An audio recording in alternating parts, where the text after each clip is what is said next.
people to the book. But it's really creepy how much overlap there is still now today between the New Age and this occultism, which in some sense led to the Holocaust.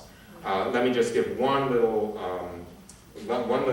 kind of quote around that, which is the founder of the New Age, essentially, even today in the West, was Madame Blavatsky, right? Helena Blavatsky, who lived in the second half of the 19th century. I forget what's called, the New Age Almanac, says, credits her with being the foundress of the modern New Age. And she taught, this is actually too much of a digression, so let me just say, you can directly trace Madame Blavatsky's teaching through somebody named Guido List, through somebody named Franz Lanz, into the Tool Society, into Hitler.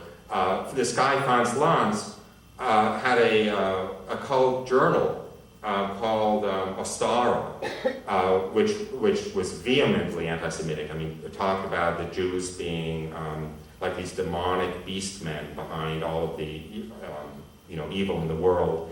And Hitler was such an enthusiastic reader of this journal Ostara that he was missing a couple of copies from his collection, so he actually went to visit Franz Lanz to get his missing copies. And you can trace this line from Blavatsky straight into the Holocaust. And Madame Blavatsky is still, she's very popular in the New Age today. Let me move off occultism now, because, as I said, I would like to spend too much time on that. The third stream that flowed straight into the Holocaust, and again, I apologize for mentioning this in a way, but first of all, there's no way to show the diabolical and demonic nature of the Holocaust without mentioning, but even more importantly, we see its reemergence today, and that's sexual depravity. According to the official of the Berlin Sex Research Institute in the time of the Nazis, named Ludwig Lenz, over 90% of the early Nazis were homosexual. The stormtroopers, the brown shirts, who were the kind of irregular, like pseudo-military troops who forced Hitler's emergence into power, they were an explicitly homosexual division of the Freikorps, it was called. At the end of World War I, there were a whole lot of unemployed German soldiers, and they didn't have any work. So they formed these irregular militias. And one of these militias was led by an overt homosexual named Gerhard Rossbach.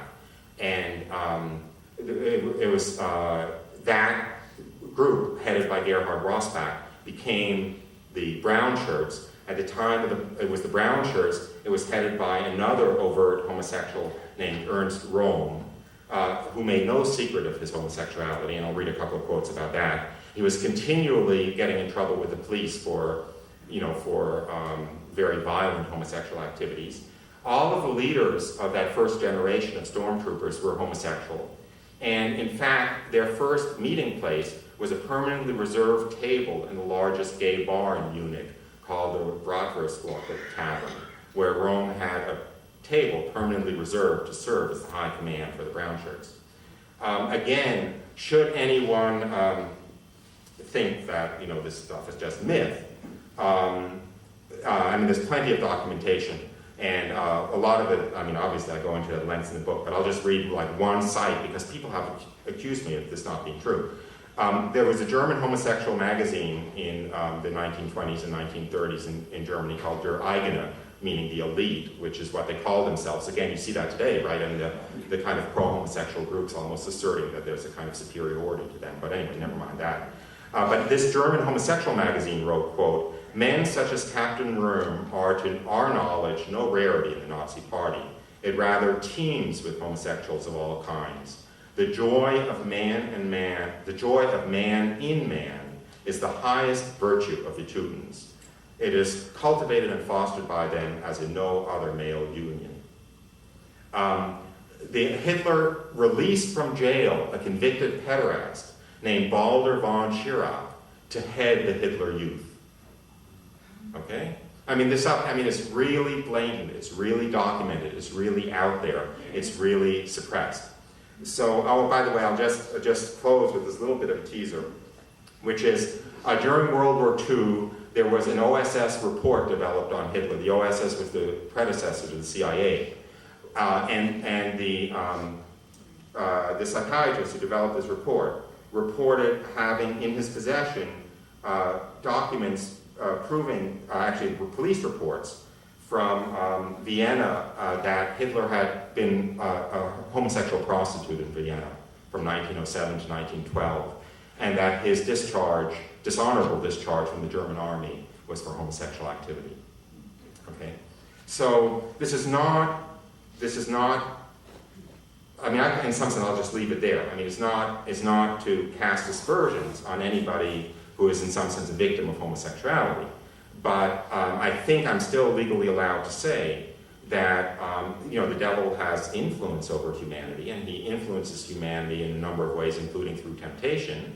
And the temptation to sexual depravity is largely a tool of the devil, and it was a tool that was very integrated into the rise of the Nazis. So why am I saying this?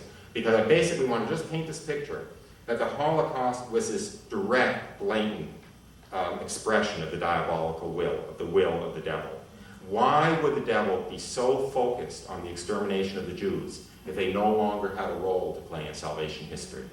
Right? If they were obsolete, if they were like this useless appendix, right? This organ that no longer had served its purpose and was now, just a anachronism.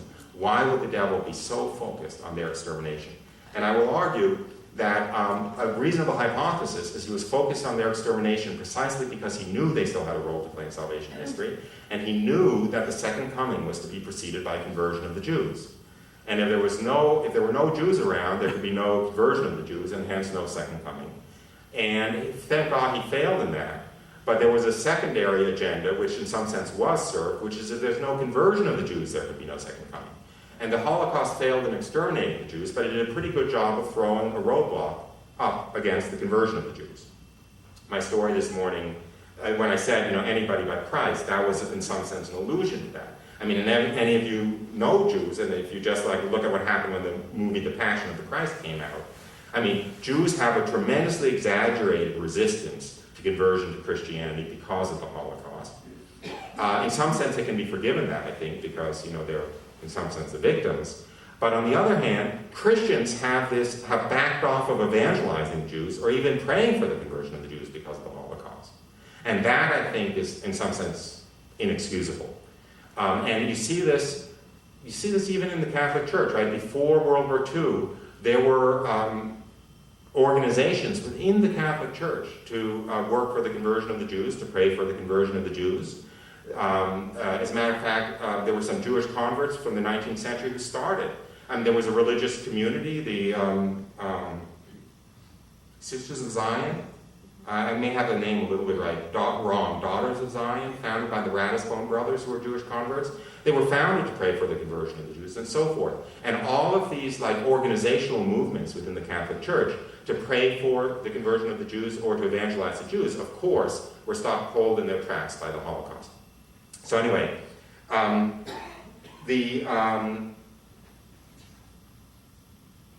okay, so let me kind of wrap up and close. I'll tie this all together and then leave a few minutes for questions.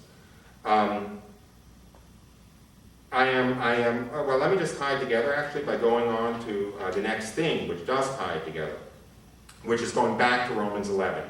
Because Romans 11 is really the piece of Scripture, more than anything else, that lays out this mysterious role of the Jews in the period of salvation between the first and second coming, the period of salvation history between the first and second coming. Now, I'm obviously, at least between the lines, painting a picture here.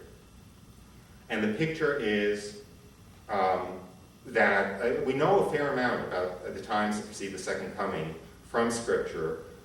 We know about the times of the Gentiles being fulfilled. We know that the gospel will have been preached to the four corners of the earth. It's come very close to that. We know about the great apostasy, which I don't have time to talk about, but some of you may have heard it. There were also some talks this morning that, it's not inconceivable to think that we may be seeing signs of the great apostasy, not far off in the future. And we have this, we know about the conversion of the Jews to precede the second coming.